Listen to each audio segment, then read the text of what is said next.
Ayan, so dumating na yung ating Mercosys Wi-Fi router guys. So open line to. 4G router. So unboxing na natin. So di siya masyadong kilala guys. Hindi siya tulad ng ibang mga router na masyadong kilala yung mga like sa mga TP-Link. Yun, kilala siya masyado. Pero ito hindi masyadong kilala. So let's try. Ayan. Nakalagay dito. Ayan, so Mercosys yung brand niya. 300 Mbps wireless 4G LTE router. Ito is SIM card plug and play. So may na siyang apat. And so compatible siya 4G at saka 3G. 300 Mbps Wi-Fi speed, connect up to 32 devices. So hanggang 32 devices pwede niyo i-connect dito yung mga cellphone niyo. Then may na siya 4x external antenna. Easy app control. So may apps pa siya pwede niyo i-access. Open na natin. Ayan siya. Open na natin.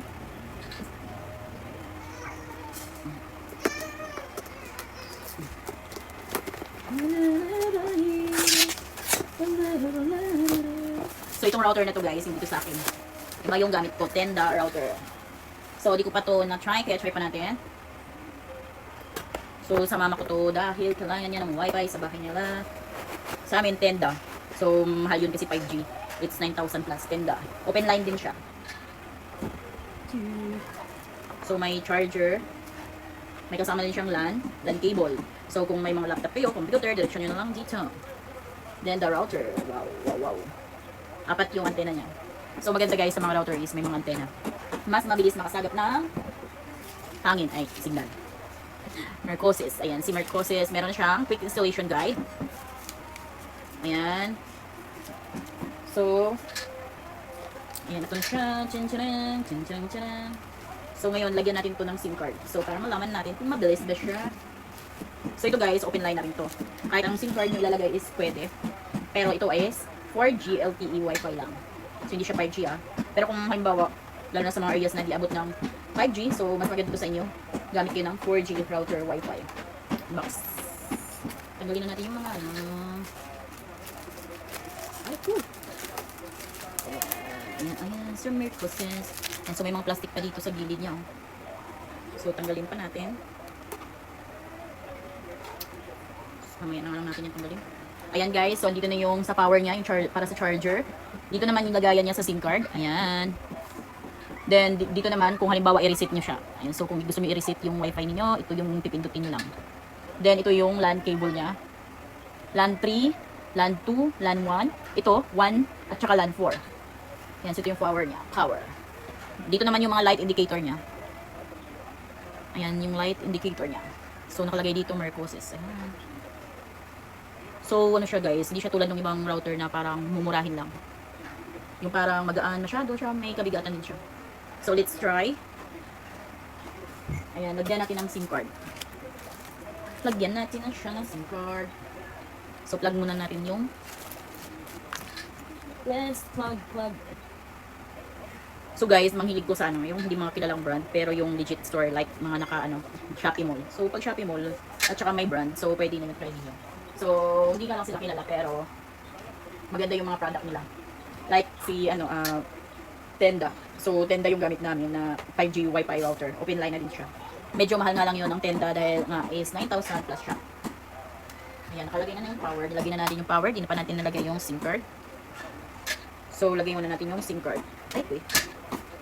Lagay muna na rin ang SIM card. Kailangan ko ng SIM injector guys kasi bubuksan ko yung aking dito, SIM card. Ilipat ko doon. Ito ay may load. So, let's try. Let's check if malakas ba yung signal. Ayan, so ito na yung SIM card niya. Lagay natin. Ayan, dapat nakaganyan. Dapat nakaganyan. I-push nyo lang guys yung SIM card. Ayan, pag tumunog na, so okay na yun. Ayan. So, ayan na yung light indicator niya. Naglagyan natin ng SIM card. Lumabas na. Nag-color yellow-green na siya. So, ngayon, try natin connect. Connect tayo.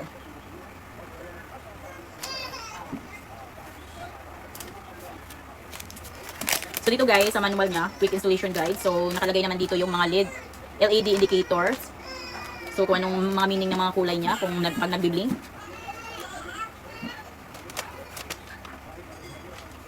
So ngayon, download natin sa Play Store yung Mercosis. Ayan, so download natin yung apps.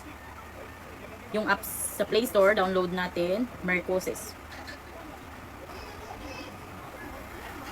Mahal, gutom na yan. Anong oras na, di mo pa pinididi? Kahit na, dahil naka-open na yung ating Wi-Fi router, so makikita na natin yan sa ating Wi-Fi dito. Kailangan lang natin connect dito sa Mercosis Wi-Fi. Ayan, kailangan natin connect doon. So, connect tayo doon. Piliin lang natin yung Mercosis Wi-Fi. Then, enter natin yung password. Yung password is nandito sa router. 4784 412. So, nakalagay naman dito guys, password. So, dito connect lang kayo sa kanyang Wi-Fi. So, ngayon, try na natin kung malakas siya. Try natin ang YouTube. Ayun. Okay, mabilis siya. It's time to make a new paper towel at the Ducky Factory. This machine is a...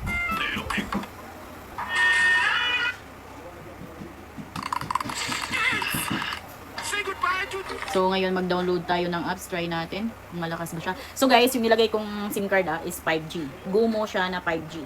Bali, only Wi-Fi na Gumo 5G yung nilagay ko dyan. Pwede naman yung 5G dito sa router na to, guys. Mag-a-adjust naman automatic yung 5G natin ng SIM card sa router ng mga 4G. So, of course, kung halimbawa 5G yung SIM card at 4G yung router, automatic mag-a-adjust naman yung SIM card natin or yung network. So, pwede pa rin siya magamit. So, 5G Wi-Fi yung nakalagay dyan. At nag-work naman. Try natin mag-download ng apps. Kung mabilis ba. Try natin tong Food Panda. Ayan, try natin. So, dyan na siya nakakunik ngayon, guys. Oh, wow. Okay na okay, ah. Ayos na ayos, ah. Yan, mabilis siya, guys. Mabilis. Parang talo yata niya yung aming 5G Wi-Fi na 5G Wi-Fi na router ng tenda. 9,000 plus yun. 5G yun. Medyo mabagal yun. Ito 4G Wi-Fi lang pero mabilis. Mas maganda to Mabilis siya. Nice, nice, nice. Okay siya, guys. I like it Ayun lang, kung halimbawa naman gusto niyo palitan yung pangalan ng ninyo, ng router ninyo. So, meron namang dito nakalagay kung paano. So, pasok lang kayo sa kanilang IP address, then change nyo lang yung name ng Wi-Fi ninyo, and then the password, change nyo na din. Maganda siya.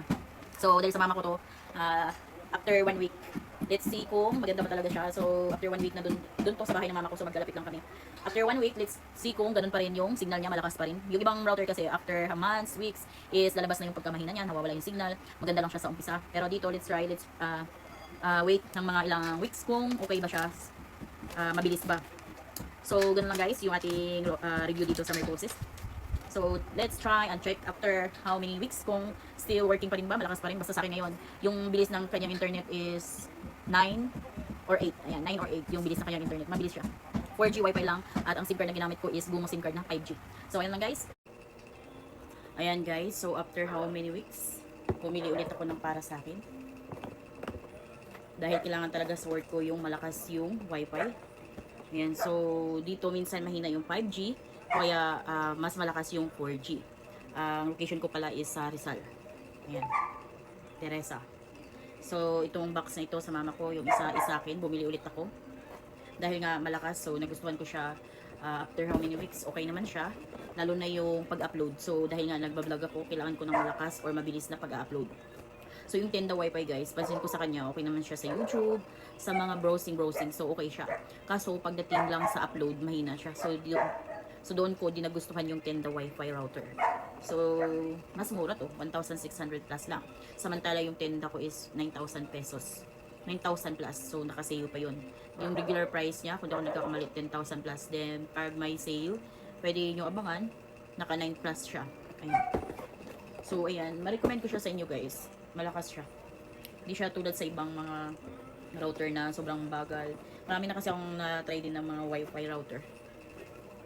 Okay din naman yung TP-Link. Kaso after din ng ilang mga gamitan, so ay ilang weeks, hindi din maayos. Minsan nawawala din yung signal. Lalo na yung router na maliit, ProLink ba yun? May nakalagay na 4G, 5G. So meron din ako noon. Kaso nawawala din yung signal. Kailangan mo pang i-restart, reset. So, di ko na din yung nagamit. So, ayun lang guys. So, yun yung review ko after how many weeks. Okay naman siya. Gusto ko yung download niya at saka upload. So, sa browsing